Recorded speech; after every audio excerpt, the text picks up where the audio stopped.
unaweza ukaangalia aina ya sajili ambazo zinafanyika, kwa sehemu kubwa ni kama za kubahatisha.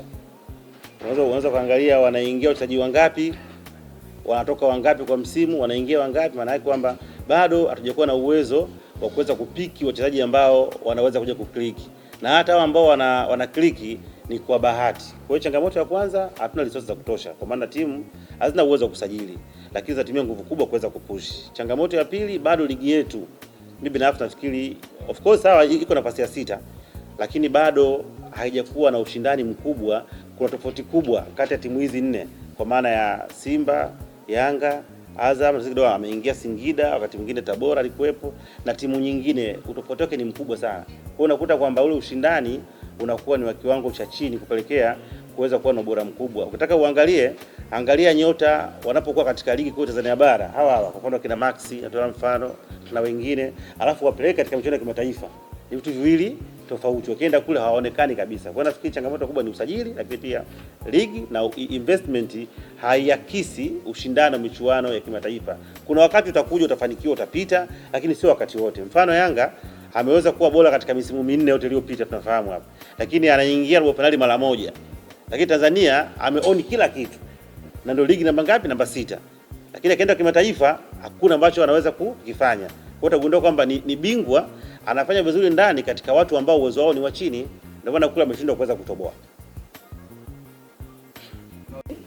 Amesajiliwa kwa sababu ameanza kuonyesha, lakini bado tuendelee kumpa muda, sababu ukiangalia mechi ile ya FAR Rabat, ukiangalia mechi ya Ahli, zote hakucheza katika kiwango kikubwa.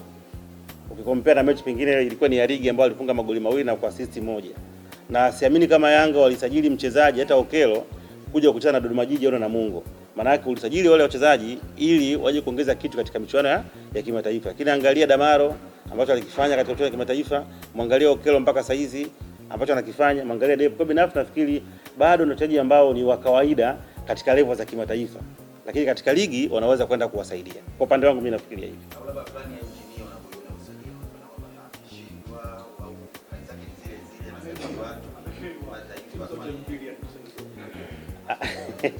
Mimi nafikiri issue sio kufeli, issue ni kwamba una hiyo fandi.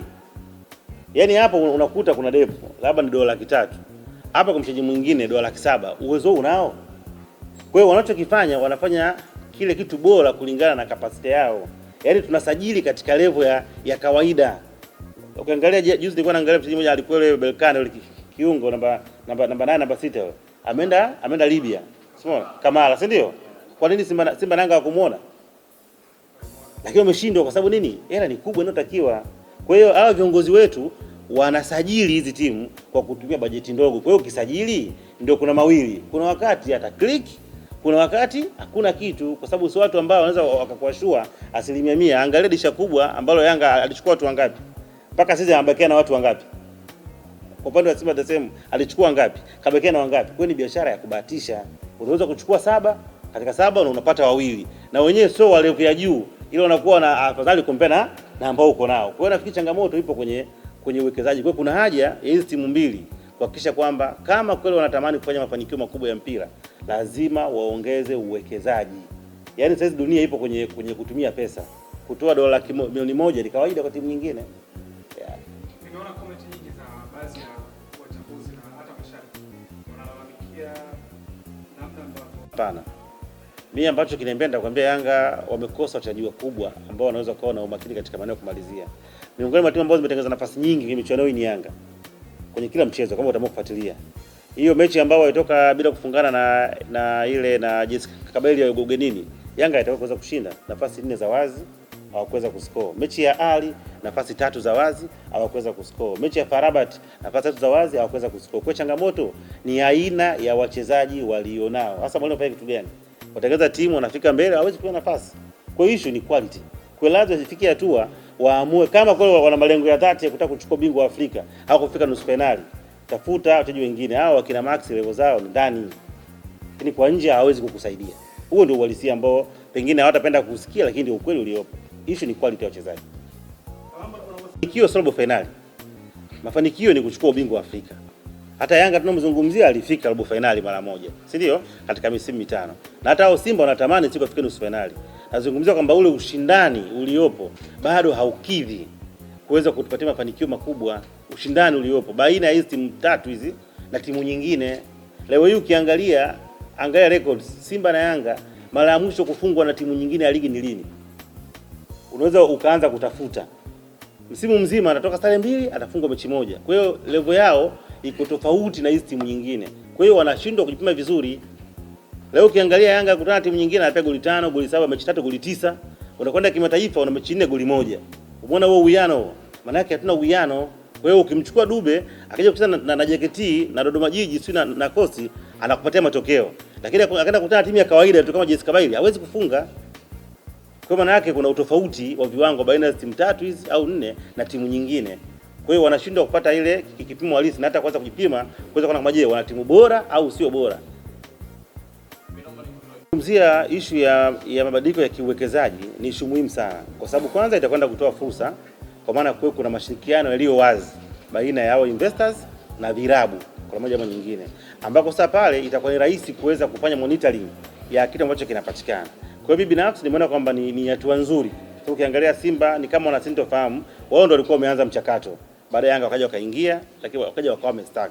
Kwa hiyo ile itakwenda kusaidia kwanza kupata wawekezaji ambao watakuwa wanaweza kufikia matakwa ya timu. Sababu leo hii ukiangalia upande wa Yanga na upande wa Simba, mwekezaji au mtu aliyopo abanwi, sawa? Abanwi na kanuni na aina ya uwekezaji. Kwa hiyo mimi naamini kwamba kama michakato hii ikikamilika kwa wakati, timu zitakwenda kuimarika, watakuwa na uwezo wa kusajili, watakuwa na uwezo wa kujenerate income na kupanga bajeti ambazo zitaweza kuweza kufika kwa muda. Kwa hiyo binafsi nafikiri ni kitu kizuri, lakini pia kwa upande wa alichokiongea waziri ni kitu kizuri. Hasa kuna vitu viwili, kuna kuzungumza waziri na kuwa na utayari na wanachama wa hizi timu.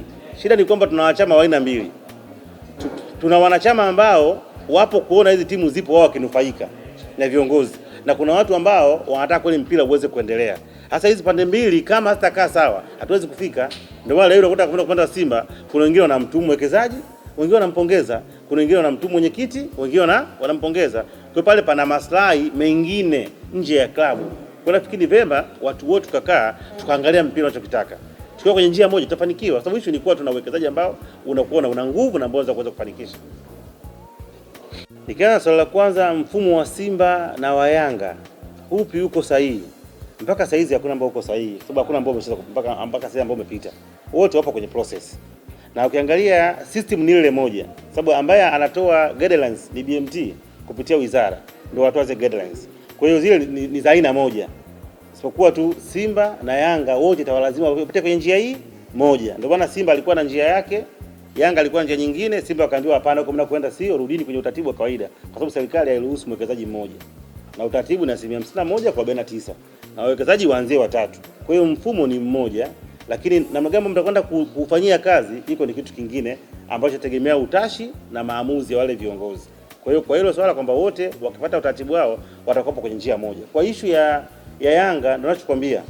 Issue unaweza kusema mwalimu, unaweza kusema wachezaji, lakini mwisho wa siku hizi timu zinakosa muendelezo kwa sababu zimekuwa zikibahatisha. Yaani utashangaa msimu huu unaweza kumuona Max yupo kwenye piki. Msimu unaokuja ameflop. Ni watu ambao yani hawana consistency. Kwa kikubwa watafute wachezaji wakubwa. Kwa maana kuna muda timu hiyo moja anaweza akapewa mwalimu mwingine akafanya vizuri. Kwa hiyo mimi natamani nione siku ili uweze kuchukua ubingwa wa Afrika. Ni lazima uwe na uwezo wa kuwania wachezaji na timu ambazo zinachukua ubingwa wa Afrika. Yaani mchezaji ambaye anamchukua Ahli na wewe uwe na uwezo naye. Uwezo ukiwa unataka ubingwa wa NBC Premier League, alafu uwezo tunana na Yanga na Simba kwenye kusajili. Ndio maana siku zote Simba na Yanga wameenda kuwa juu kwa sababu wao wanaweza kumchukua mtu yote mwenye uwezo mzuri. Kwa hata kwenye klabu bingwa kama Ali anasajili na wewe sajili. Mamelodi anasajili. Ukifika kwenye zile level za kuanza kuwania wachezaji, maana yake tena unakuwa na nguvu ya kuweza kushindana nao kiwanjani. Lakini ukiangalia wao wana level yao ya kusajili na Simba na Yanga wa level yao ni ngumu, itakuwa ni bahati tu pale ambapo anakwenda kuingia na sio uhalisia. Yeah. Shukrani.